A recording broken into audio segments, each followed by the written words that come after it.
اعوذ باللہ من الشیطان الرجیم، بسم اللہ الرحمن الرحیم۔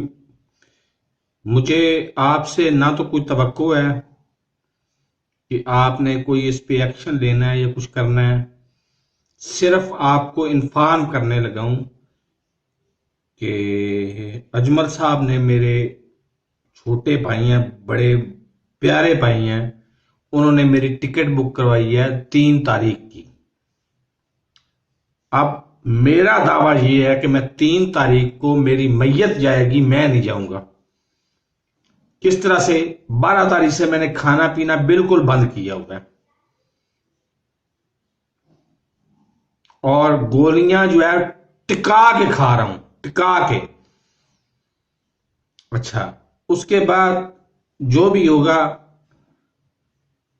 50 سال بعد، 5 سال کے فراڈ کے بعد، 70 کروڑ کے خوابوں کے بعد، $1100 کے فراڈ کے بعد، 1 لاکھ پاکستانی روپے کے فراڈ کے بعد مجھے ایک ذریعہ ملا تھا جس میں کھانے کے اندر ہی، کھانے پینے کے اندر ہی میں ایک چینل بنا رہا تھا، اس پہ میری $5000 انکم ہو جانی تھی، اور اس میں نے محتاج کسی کا نہیں رہنا تھا۔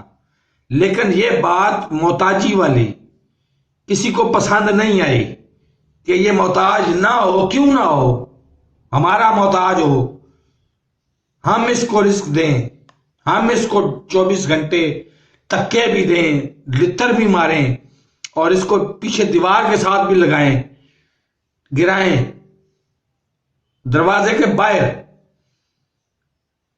تو یہ بات پسند نہیں آئی کسی کو، اور انہوں نے کہا کہ جی اس کو واپس بھیجو پاکستان۔ لیکن میرا بھی یہ چیلنج ہے کہ میں نے مر جانا ہے، ادھر 3 تاریخ سے پہلے ہی مر جانا ہے۔ کون کتنی دیر گزارا کر لے گا؟ 12 تاریخ کو میں نے روٹی کھائی تھی، آخری روٹی صبح کھائی تھی میں نے۔ صبح کا ناشتہ بھی ہمارا 4 بجے ہوتا ہے۔ اس کے علاوہ میں نے حرام ہے جو کوئی ادھر سے کوئی چیز لے کے کھائی ہو، کسی سے کوئی چیز بھی لے کے کھائی ہو۔ بہرحال یہ ساری چیزیں آپ کو انفارم کرنے کا مطلب یہ ہے، ریکارڈ پہ لانے کا مقصد یہ ہے کہ کبھی آپ کی 8ویں 10ویں 20ویں نسل بھی اس کو دیکھ لے گی نا، تو شاید اس کو احساس ہو جائے۔ اللہ حافظ۔